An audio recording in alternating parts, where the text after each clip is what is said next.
Legos can be satisfying, but do you know what's even more satisfying than that? Well, Lego bricks animated. So in this video, I'm gonna try to make some of the most oddly satisfying Lego animations you have ever seen. So let's begin animating. Now, there's this limitation I have with Lego bricks. They don't bend. Well, some do, but not the normal ones. And it's not like kinetic sand you can cut with a knife. Or is it?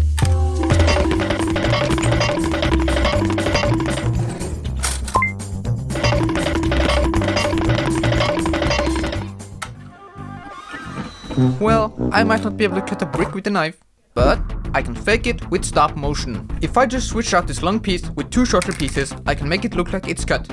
So I set up the camera and animated the knife cutting up this brick.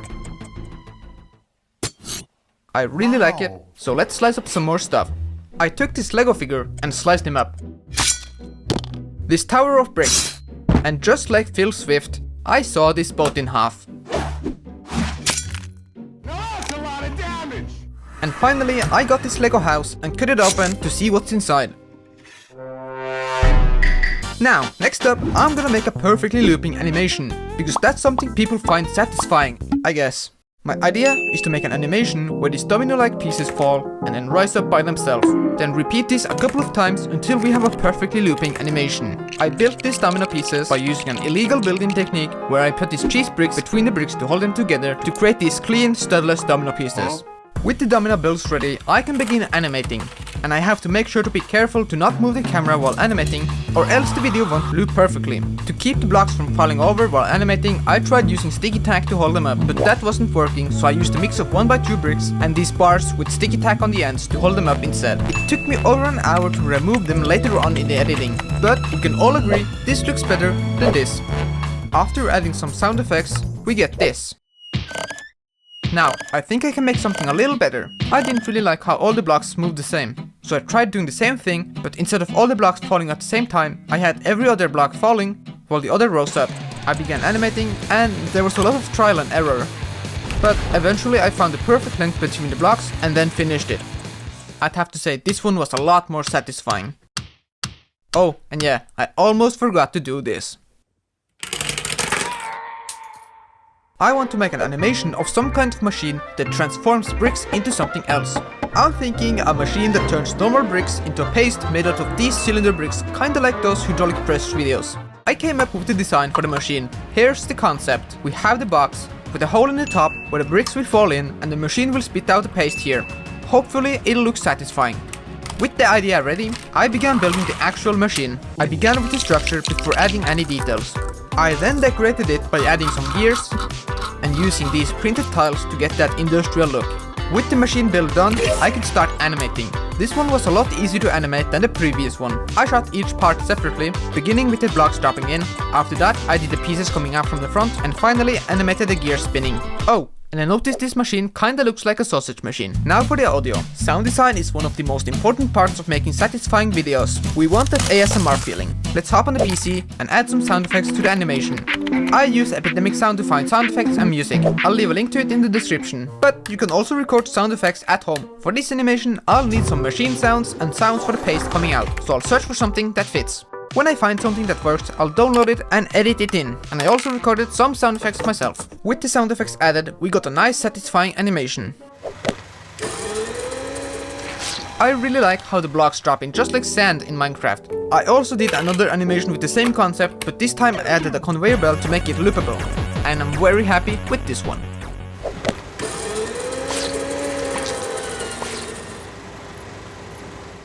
Now here's the satisfying Lego trick. You can use a brick separator to quickly remove tiles. Not by holding it the right way, but by holding it upside down. I wanna try this, but with the full base plate of tiles. Tiling off the base plate took a really long time, but I hope the result of removing them super quickly makes it look satisfying. It ended up looking like a Minecraft painting. Alright, I got the brick separator ready. Here we go. Oops. Let's try that again. Here we go.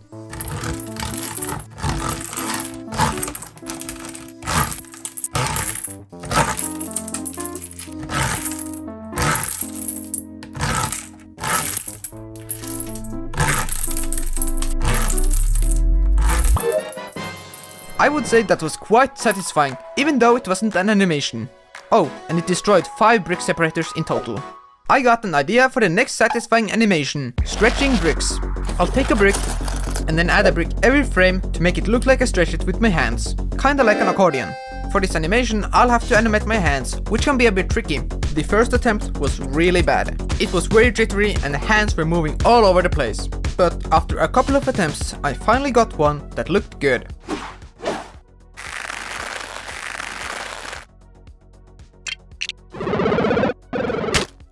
I really like the ending of this one. Also, since my hands were occupied holding the bricks, I had to use my foot to take the pictures. I really like the stretching bricks idea, so I also did a couple variations of the concept. I animated my hand pulling on this brick and then releasing it like a spring. Check it out. Also, it loops, making it extra satisfying. Next up, I stretched this car to create a stretch limo. This one took forever to do. I stretched these Lego heads.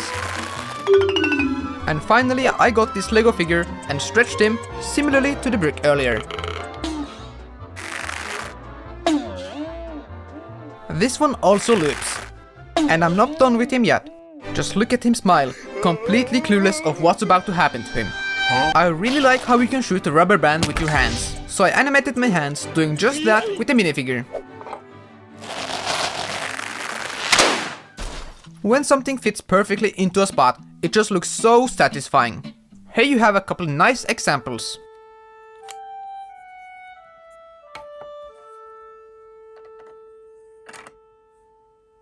So now I really want to animate some perfect fit animations. While looking for inspiration, I stumbled across the shulker mob from Minecraft. It's basically a box that opens up and spins its top part around, and I want to make something that looks just like that in Lego. So I built 2 halves that together form this cube. My plan is to animate them so that the top part lifts up and then rotates 180 degrees before dropping down again. This will obviously be loopable, which is great. I then animated it and here it is.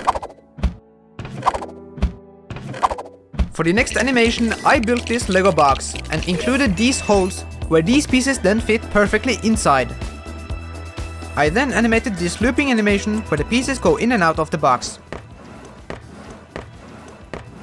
But I wanted something even more satisfying, so I did one that had a lot more movement where the pieces come from out of frame and go inside the box and then made it loop. Or you can make them come from inside the box and exit out of frame, or even in and out at the same time. Oh yeah, now this is really good. You know what? I actually think I'm finally satisfied now. And I hope you found this animation satisfying as well. But if you for some weird reason aren't satisfied yet, then you can click here for even more satisfying Lego animations. Let me know which animation you like the most and make sure to subscribe if you wanna see more.